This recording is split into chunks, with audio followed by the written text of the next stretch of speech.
One, if you live in a capitalistic society, you got to learn this concept. This concept is called income shifting. Income shifting. Income shifting basically means I understand that in America, I only get paid in three ways, or there are three types of income I can generate in a capitalistic society. The first one is the most popular. The first way that most people choose to get paid is a W-2. Now, notice I said choose to get paid because you got options. It's just that the system pretty much puts you in a W-2 option. That's the one they promote the hardest. Also known as a what? A job. Make sense? So this is the job situation, and a job pays you on a format called a W-2. The second way you can choose to get paid in America, notice I said choose, is because you have a choice, is a 1099. A 1099 is also known as a business or a small business. We're going to show you the advantages of a 1099. And the third way that you can choose to get paid is investments. So it's really elementary. Investments, also known as capital gains, appreciation, dividends.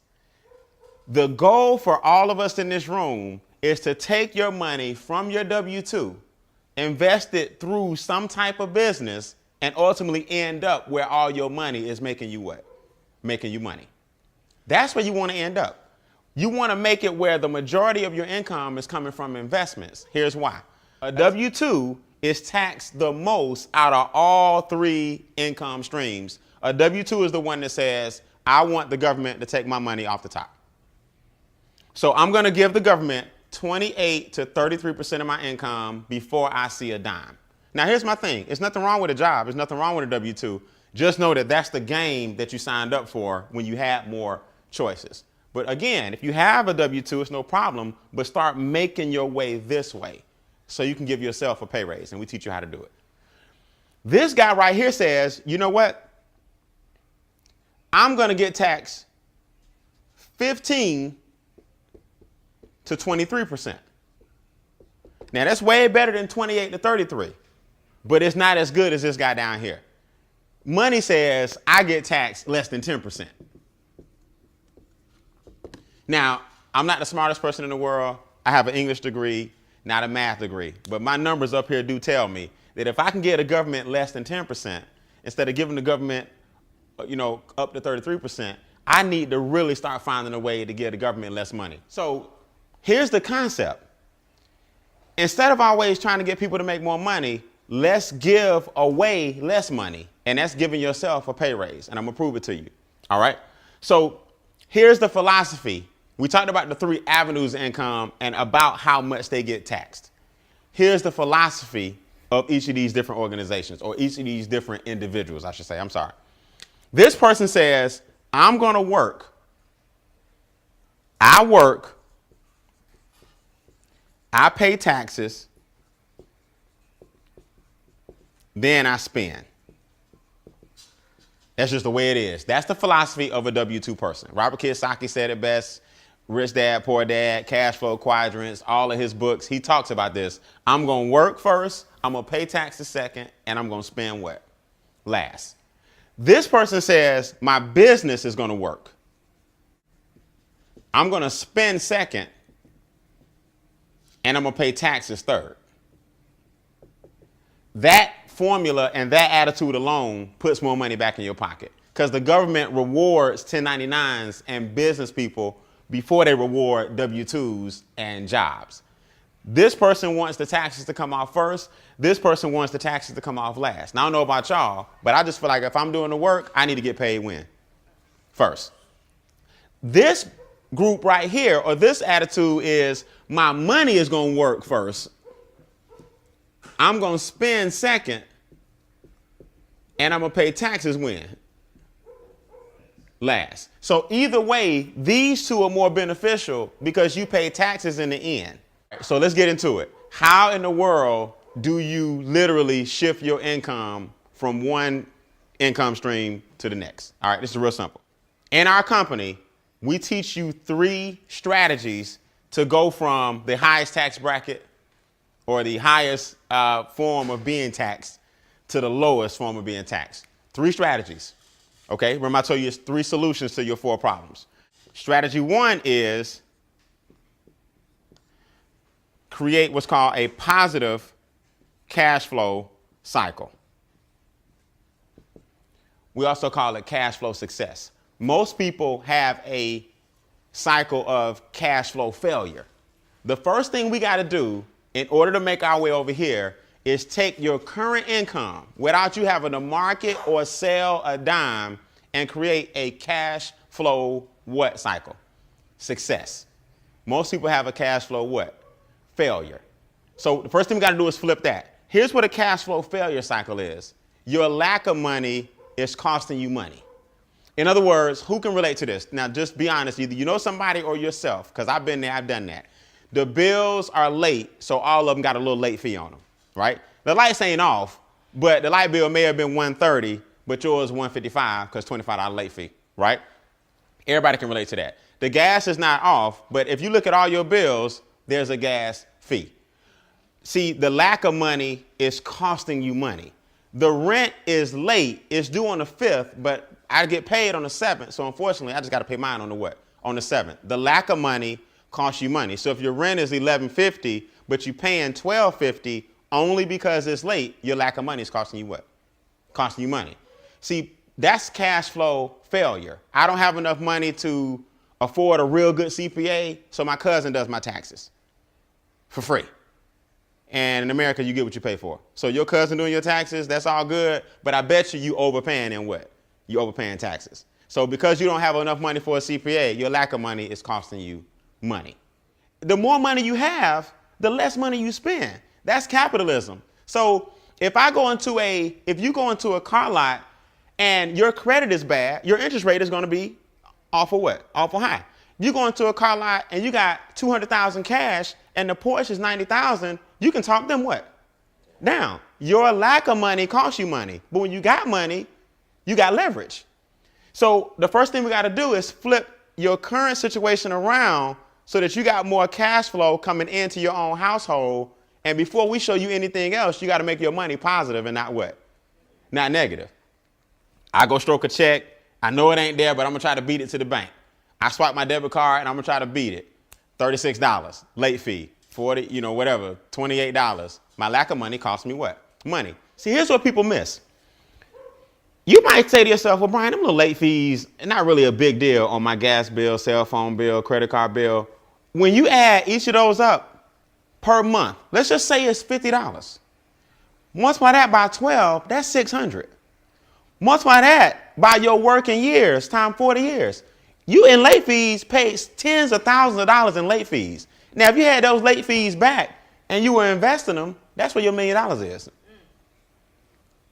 Your $1 million, you got your $1 million, is caught up in negative cash flow. So strategy 1, convert you from cash flow failure to cash flow what?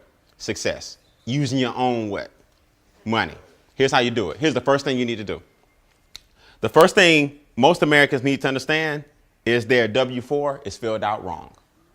That's the form you filled out when you first got your job that told the government how much taxes to take out. Most people filled it out so long ago, and human resources really can't help you fill it out. And most people don't understand the W-4 and didn't claim or didn't have enough exemptions and gave the government the majority of their money. Now, if you go to irs.gov on the website, it states most people, which is 114 million Americans, have their form filled out incorrectly. It says they are overpaying taxes on average of $40 a week too much. Now, last time I checked, $40 a week times 4 is $160 per what? Month. Do you think if you had an extra $160 come back into your check, it might be able to cut off some of them late fees and flip that around, right? So the first thing we do is we tell people, adjust your W-4, and here's why. People think that getting a refund check in America, like your accountant or the person who does your taxes did you a big favor. They really didn't. It's called a refund. That means we took all this money out your paycheck. We're going to give it back to you in April after collectively the government went and made a whole bunch of what off our money? They made a whole bunch of money.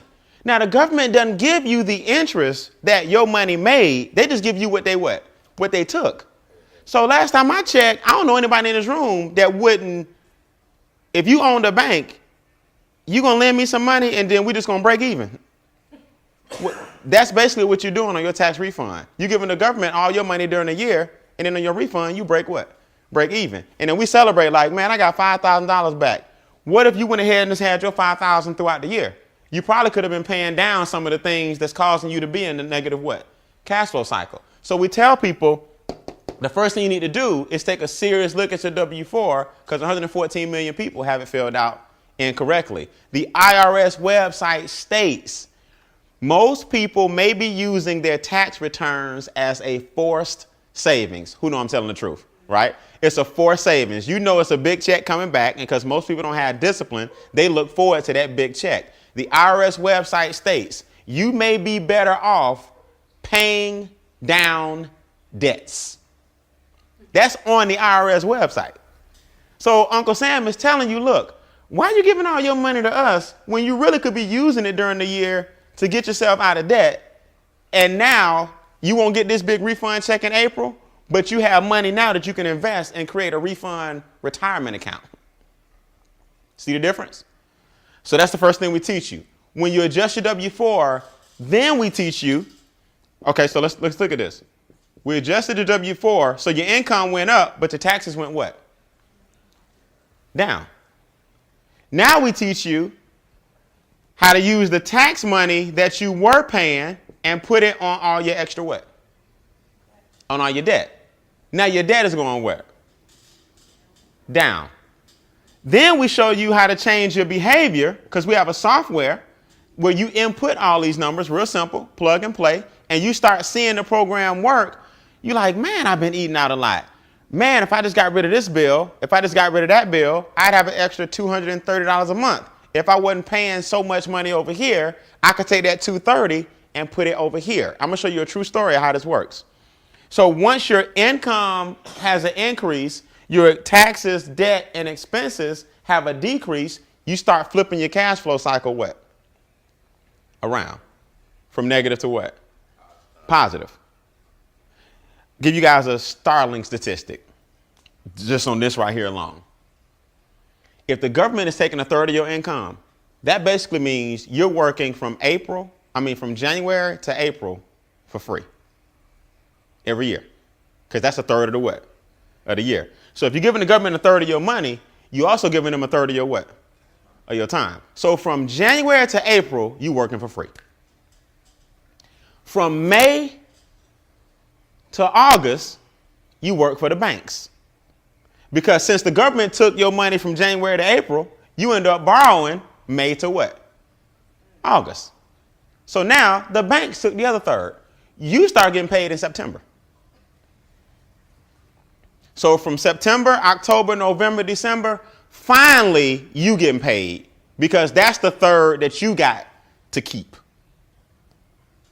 Now, I don't know about y'all, but I'm not into waking up every day going to work just to pay taxes and keep the system going and going to work just to pay the banks back because I'm borrowing money. And then I struggle on what's left. And guess what? I haven't eaten yet or paid any bills. That's just what's left. Now we got to live off what's left. Let's put some numbers in here. Let's give you a reality check. You make $50,000 a year salary. Off the top, government's going to take 18. So you take home 32. Now, because the government took 18, you go float the rest on a credit card. So you trying to get your 50 back, but you borrowed it.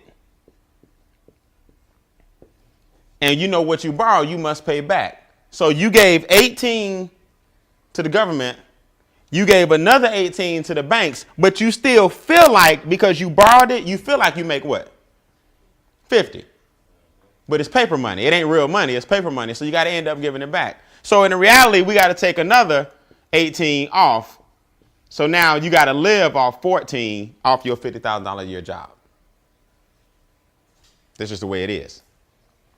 So now you got to eat, travel, and do everything else with this. That's why most Americans, when you jump in this game right here, the rat race began the minute you got in. So how do we fix it? Here's what people I'm gonna give you a success story, then I'm gonna tell you how to correct it.